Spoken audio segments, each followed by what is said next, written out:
42 et 51, page 301-303, concernant les lentilles convergentes, et notamment la construction d'une image à travers une lentille. Donc, exercice 42. Au cours d'une séance de TP, les élèves d'une classe de seconde doivent déterminer la distance focale f' d'une lentille mince convergente.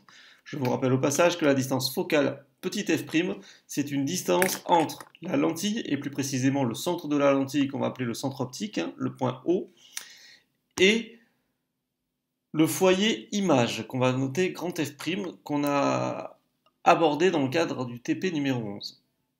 Alors, ils utilisent pour cela un objet lumineux de 4 cm de hauteur. Donc ça, c'est la taille de l'objet.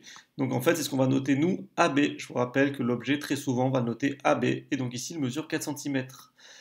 Ils utilisent également donc, la lentille de distance focale inconnue, c'est-à-dire la distance focale f' que l'on cherche, et un écran placé à 72 cm de l'objet. Alors cette distance de 72 cm, il faut bien comprendre, c'est la distance entre l'objet et l'écran. L'écran, je vous rappelle, c'est l'endroit où se forme l'image. Donc finalement, 72 cm, c'est la distance entre l'objet et l'image. Et du coup, on va la noter AA', puisque l'objet s'appelle AB, et l'image, on va l'appeler A'B', donc la distance entre l'objet et l'image, ça va être AA'. Elle mesure donc 72 cm. Et enfin, pour une position particulière de la lentille, ils observent sur l'écran une image renversée, 2 fois plus petite que l'objet. Donc je vous rappelle, comme dans tous les cas que l'on a pu voir dans le TP, l'image elle est très souvent renversée, c'est-à-dire à l'envers par rapport à l'objet.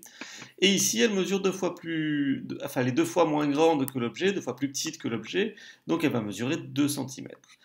Réaliser un schéma de la situation à l'échelle 1/5 horizontalement et 1 sur 1 verticalement. 1 sur 1 verticalement, ça veut dire qu'on ne change rien, c'est-à-dire que AB restera égal à 4 cm sur mon schéma et A'B' à 2 cm sur mon schéma.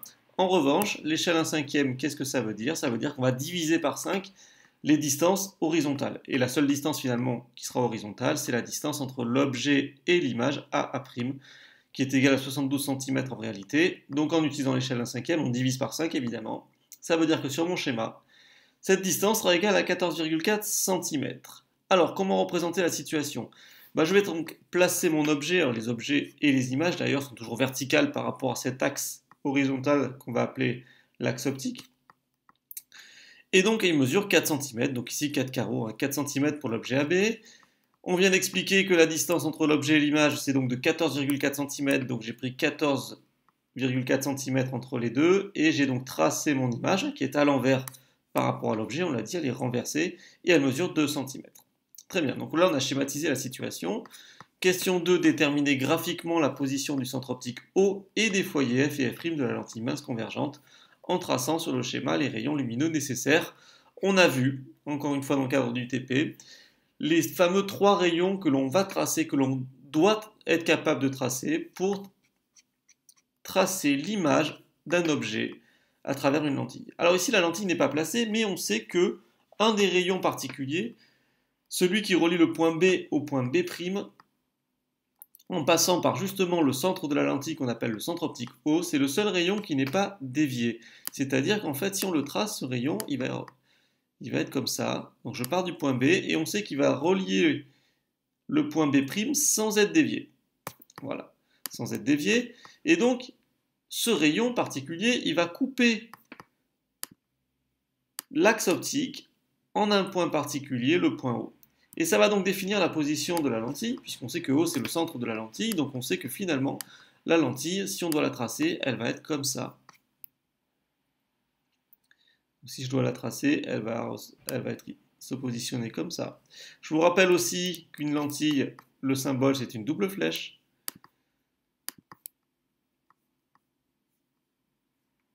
Voilà. Et donc voilà, on a donc tracé le rayon, donc on a placé le centre optique O, donc en traçant le rayon partant de B jusqu'au point B' et le seul qui n'est pas dévié, et maintenant on a tracé la lentille. On a placé la lentille, pardon. Donc comment placer maintenant les foyers F et F' de la lentille? Eh bien, il suffit de tracer les 2 autres rayons que l'on a déjà vus aussi, donc les 2 autres rayons particuliers qu'il faut être capable de tracer. C'est celui toujours qui part du point B qui est parallèle à l'axe optique. Et lorsqu'il va être dévié par la lentille, puisque je vous rappelle qu'une lentille dévie la lumière, il va être dévié en passant par le foyer image, justement, qu'on va tracer, et il va évidemment couper Voilà, il va couper, il va rejoindre le point B', hein. Donc à l'endroit où où le rayon va couper l'axe optique, ça va être la position du foyer image F', qui est ici. Et enfin, le troisième rayon particulier, c'est celui qui passe par le foyer objet que l'on va positionner et qui ressort parallèle à l'axe optique en passant évidemment par le point B. Donc ici, on sait que le rayon, il sort comme ça. On sait que le rayon, il est comme ça. Et ce rayon, donc ici, en fait, on fait le tracé un peu à l'envers, hein. C'est-à-dire, on sait que ce rayon, en fait, il partait du point B, il arrive jusqu'à la lentille, et il est dévié de façon à ressortir parallèlement. Ben, ce rayon particulier-là, il passe par le foyer objet de la lentille. On va noter F, qui sera donc ici. Alors évidemment, si on a bien tracé, la distance entre la lentille et le foyer image, donc ici, cette distance-là, doit être égale à la distance entre la lentille et le foyer objet, puisque je vous rappelle que les foyers F et F' sont symétriques, hein, en réalité par rapport à la lentille, et qui sont à la distance focale de la lentille. Et donc en fait, on déduit la distance focale F' de la lentille et les valeurs OA et OA' des distances lentille objet et lentille image. Donc là finalement, il suffit simplement de faire une lecture graphique, hein. Donc on va faire une lecture graphique finalement. Donc par lecture graphique, hein,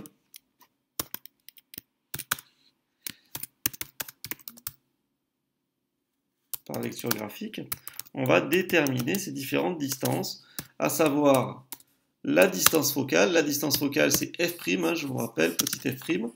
Et petit f', c'est donc la distance entre le point O et le foyer image. Donc il suffit de regarder. Alors on fera gaffe tout de même à l'échelle.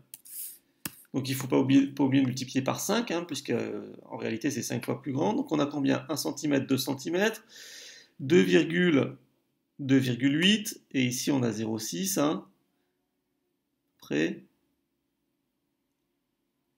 Donc on est à peu près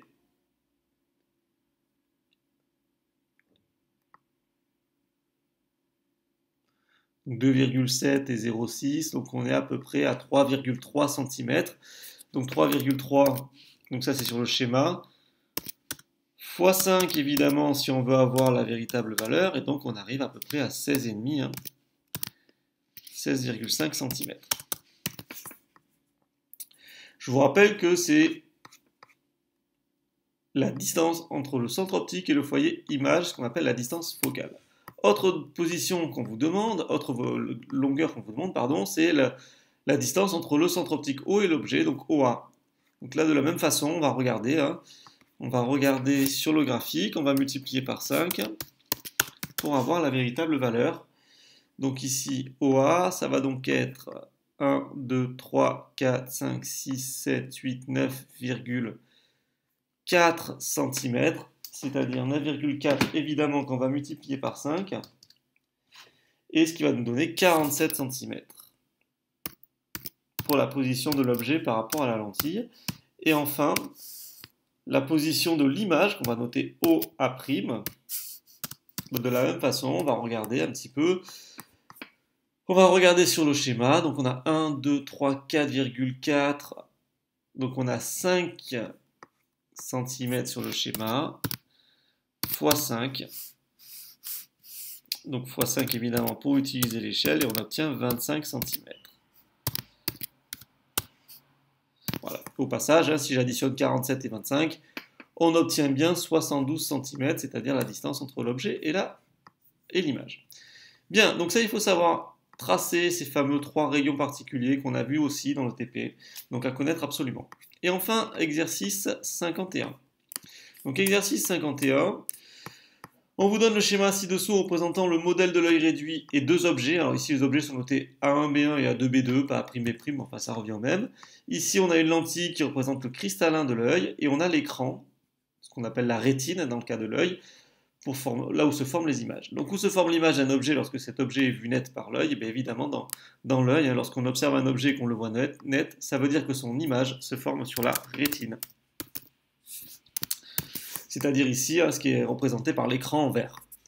Bien, en utilisant le rayon lumineux qui passe par le centre optique de la lentille, construire sur le même schéma les images A'B', A1', B'1 de l'objet A1B1 et A'B'2, B'2 de l'objet A2B2. Donc là, voilà, on va reprendre ici. Donc comment tracer l'image? On sait que de toute façon, les images, puisqu'on voit net, se forment sur l'écran. Donc il suffit simplement de tracer notamment le rayon qui passe par le centre optique O. Et ça va nous donner la position de l'image. C'est-à-dire ici, je ne la représente pas, enfin je vais la représenter très rapidement. L'image, elle sera représentée comme ça. Elle est ici. Voilà. On va la faire en rouge également. Voilà. Donc ici, on a l'image de A1B1, donc c'est-à-dire finalement A'1, B'1 qui est ici. Et on fait pareil pour le deuxième. Donc cette fois-ci, on part du point B2. Toujours pareil, on passe par le centre optique de la lentille, c'est-à-dire du cristallin. Et on trace l'image. Voilà, donc sur la rétine. On place, genre je vais décaler un petit peu pour qu'on les voit bien. Voilà. Et de la même façon, on voit apparaître donc l'image A'2, B'2, qui est un peu plus grande, mais toujours renversée. Bien. En utilisant notre rayon, déterminer les positions des deux foyers images de la lentille pour les deux objets. Pour les deux positions de l'objet. Donc là, c'est facile. Hein. L'autre rayon que l'on va tracer, c'est évidemment, puisqu'on cherche les foyers images, on va tracer le rayon qui passe par le foyer image, c'est-à-dire celui qui est parallèle à l'axe optique, qui arrive sur la lentille, et qui ressort de la lentille en passant par ce fameux foyer image, et il ressort de façon évidemment à couper le premier rayon au même endroit. Donc ici, ça va définir le foyer image F'1, qui est donc ici, à ce niveau-là. Et on fait pareil pour le deuxième. On va donc tracer le rayon issu du point B2 qui passe toujours par la lentille et qui ressort de la lentille en passant par le foyer image et qui va rejoindre l'autre rayon évidemment. Donc voilà. Et on va trouver le foyer F'2 dans ce cas-là. Ça veut dire quoi? Ça veut dire que finalement la position du foyer image a changé en fonction de la position de l'objet par rapport à l'œil. Donc la distance focale a changé, puisqu'évidemment, on l'a dit, la distance entre le point O, c'est-à-dire le centre de la lentille, et le foyer image, c'est ce qu'on appelle la distance focale. Et donc, comment évolue la distance focale de la lentille quand un objet AB se rapproche de l'œil? Bon, on s'aperçoit que lorsque l'objet se rapproche, la distance focale diminue, puisque le point F'2 est plus proche de la lentille que le point F'1. Donc, on s'aperçoit que la distance focale de la lentille diminue. Et donc, dans un œil réel, cette évolution provient de la déformation du cristallin. Expliquer comment est modifiée la forme du cristallin quand un objet s'approche de l'œil. Et oui, puisqu'on l'a dit, la lentille, dans notre œil, c'est ce qu'on appelle le cristallin. Et donc le cristallin, finalement, il a réussi à modifier sa distance focale pour pouvoir observer nettement l'objet A2B2. Alors comment il a fait pour modifier sa distance focale? Et bien en fait, il a gonflé. Donc en fait, lorsqu'on rapproche un objet de l'œil, le cristallin se gonfle. Ce qui permet en fait de modifier sa distance focale. De modifier, même on va dire plus précisément de diminuer sa distance focale. Au passage, quand on est obligé de modifier la distance focale, et donc de gonfler notre cristallin, on dit qu'on réalise une accommodation. On accommode. Et lorsque vous observez un objet proche, vous ne pouvez pas accommoder très longtemps, puisque vous allez avoir mal à la tête parce que vous forcez sur votre cristallin pour pouvoir le gonfler. Voilà, donc tout ça évidemment, il faut le connaître bien les éléments de l'œil, savoir notamment le rôle du cristallin et de la rétine, et être capable de tracer les rayons lumineux issus d'un objet pour tracer l'image de cet objet à travers une lentille. Voilà, je vous remercie.